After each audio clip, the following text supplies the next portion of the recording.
हूँ आपके साथ सनम मरूर। कल तक लाखों कमाने वाले एहसन रज़ा साहब आज अपने इलाज के लिए भी मुश्किल और तंगी का सामना कर रहे हैं और इन्हें दर दर की ठोकरें खाना पड़ रही हैं। इनके साथ क्या मसला है, क्या बीमारी है, ये जानते इन्हीं से, और इनके हालात एकदम से कैसे बदल गए वो यही बताएंगे। अस्सलाम वालेकुम। जी वालेकुम अस्सलाम। एहसन, मुझे बताइए आपको क्या हुआ है? मैं पहले बिल्कुल ठीक था, मुझे कोई प्रॉब्लम नहीं था। आज से 4 साल पहले तकरीबन मेरा जो है ना किडनी प्रॉब्लम स्टार्ट हुआ है, जो कि मुझे डॉक्टर्स ने टेस्ट वगैरह लिख के दिए थे। जब मैंने करवाया तो पता चला, तो अच्छा खासा मेरा बिज़नेस था। आपकी उम्र कितनी है? 28 है इस टाइम। 28 साल के आप हैं और 4 साल पहले यानी कि 24 साल की उम्र में आपका किडनी का मसला शुरू। हाँ जी। तब आप क्या करते थे? मोबाइल लैपटॉप वगैरह का काम था। अच्छा कमाते थे? जी अल्हम्दुलिल्लाह। मुझे बताइएगा कि किडनी का मसला किस वजह से शुरू हुआ? मैं कोल्ड ड्रिंक काफ़ी ज़्यादा यूज़ करता था और उसमें ज़्यादातर मैं यूज़ करता था और उसकी मुझे तलब भी होती थी, जैसे 1-2 घंटे के बाद मैंने वो पी लेनी होती थी रेगुलर। मुझे बताइएगा कि कितने अरसे से आप बोतल पी रहे थे और कितने अरसे तक पीते रहे?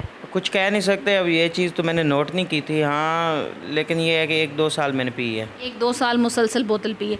जब आपको महसूस हुआ कि मुझे कुछ मसला है, फिर आप डॉक्टर के पास गए? जी मेरा बीपी हाई होने लग गया, तो वॉमिट वगैरह आने लग गई और काफ़ी कंडीशंस मेरी चेंज हो गई और सर में दर्द, कलर डल होने लग गया, सेहत डाउन होने लग गई। तो मैं डॉक्टर्स के पास गया तो उन्होंने मेरे कुछ टेस्ट वगैरह लिखे, जो कि मैंने करवाए। तो उसके बाद मुझे पता चला कि नेफ्रोलो का कोई इशू है। तो नेफ्रोलॉजिस्ट के पास गया तो उसने मुझे दोबारा मज़ीद टेस्ट लिख के दिए। जब मैंने वो करवाए तो पता चला कि किडनी जो है वो लीक हो चुके हैं, तो प्रोटीन लीक होने लग गई। उसके बाद मैंने उसकी मेडिसिन लेना शुरू कर ली, जैसे डॉक्टर ने मुझे कहा वैसे वैसे मैं करता गया। यहाँ तक कि मैं अपना बिज़नेस कारोबार इसमें मेरा ध्यान ही नहीं रहा, मतलब ख़त्म होने लग गया। अपनी तबीयत को लेके, अपनी सेहत को लेके टेंशन होने लग गई। और जब जैसे जैसे मेरे पास पैसे थे वो लगते गए, उसके बाद मेरे पास पैसे ख़त्म हो गए। फिर मैंने अपना बिज़नेस सारा सेल कर दिया। सेल करके वो भी सारा मैंने अपने ऊपर लगा लिया। आखिर में मेरी इतनी कंडीशंस हो गई कि मैं घर की जो चीज़ें थी वो भी सेल करने लग गया। जैसे जैसे जो मैंने ली हुई थी, फ्रीज़र या कूलर या कुछ भी था, वो हमने सेल करके अपने ऊपर लगा लिए। फिर उसके बाद यहाँ तक हो गया कि हमने बर्तन तक बेचने शुरू कर दिए। उसके बाद जब मेरा ये हालत हो गई कि मेरे पास पैसे नहीं थे, तो फिर मैंने प्राइवेट छोड़ के सरकारी हॉस्पिटल, जितने भी हॉस्पिटल थे मैंने कोई हॉस्पिटल नहीं छोड़ा, सब में मैंने जाके चेक करवाया खुद को। लेकिन वो हर तरफ डॉक्टर टेस्ट वगैरह लिख के देते थे, मेडिसिन देते थे, ठीक हो जाओगे, 3 मंथ का, 4 मंथ का, साल का, 6 माह का कोर्स लिख के देते थे। इसी मामले में मेरे 4 साल गुजर गए और जो पहले वाले किडनी मतलब रिकवर हो भी सकते थे तो वो उससे अब फारिग हो गए हैं। अब मेरा ये कंडीशन है कि मैं हर वीक में 2 दफ़ा जो है अपने वाश करवा रहा हूँ गुर्दे। वॉश करा? हिजाब बहुत तकलीफ। ज़ाहिर सी बात है, तकलीफ़ तो होती है, लेकिन हॉस्पिटल गवर्नमेंट का है, सरकारी? कितने पैसे लेते हैं आपसे? नहीं, पैसे नहीं लेते, वो हमसे कार्ड पे करते हैं। लेकिन सेहत कार्ड पे? जी सेहत कार्ड पे, लेकिन इसके अलावा हमारे जो है ना खर्चे काफ़ी हो जाते हैं।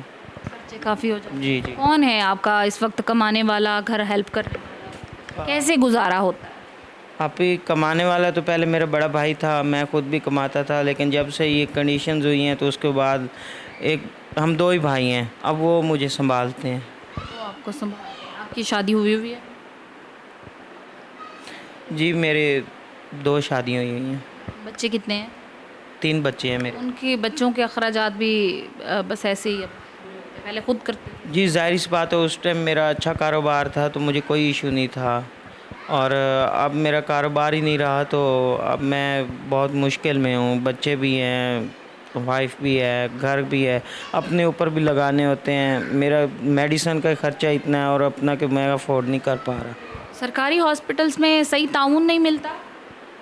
ज़ाहिर सी बात है, उनको प्राइवेट अगर उनकी क्लिनिक पे जाके मिले तो फिर वो सही तरह से चेक करते हैं, अगर सरकारी जाते हैं तो वो हमें सही तरह से चेक नहीं करते। तो अभी बच्चे मुश्किल हैं संभालने, घर का सर्कट, खाना पीना? जी ज़ाहिर सी बात है, हमारा इस दफ़ा का जो है रेंट पहले कज़न हमारे देते थे, वो जब से हमने 1-2 वीडियोस बनवाई हैं वो भी छोड़ गए हैं। उनको लगता है कि हमें वीडियो से हेल्प हो रही है, जबकि हमें कोई हेल्प नहीं हो रही। और उसके अलावा मतलब इस टाइम हमारे पास इतने बुरे हालात हैं कि अभी हमने खाना भी नहीं खाया। इस टाइम हमारे घर में खाना तक नहीं बना। और ये घर रेंट पे कितना रेंट है? इसका 20,000 रेंट है और वो हमारे कज़न पे करते थे, जो कि अब वो छोड़ के चले गए हैं, अब वो नहीं कर रहे। और इस दफ़ा हमारे पास रेंट नहीं है। हुकूमत से क्या कहना चाहेंगे वज़ीर आला पंजाब?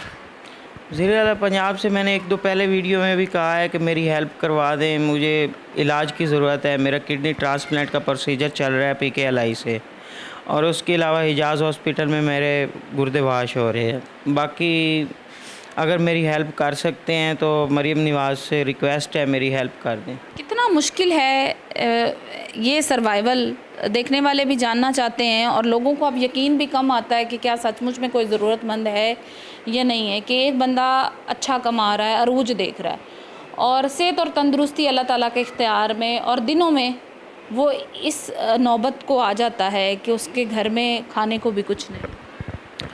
देखें, मैं इस हालात में नहीं था और ना मैं हूँ कि मुझे कोई ज़रूरत ही नहीं थी मांगने की। अल्हम्दुलिल्लाह मैंने तो आज तक अपने दोस्तों को कॉल्स वगैरह नहीं की कि मुझे ज़रूरत है, मेरी हेल्प कर दे, और ना ही मुझे ज़रूरत कभी पड़ी थी।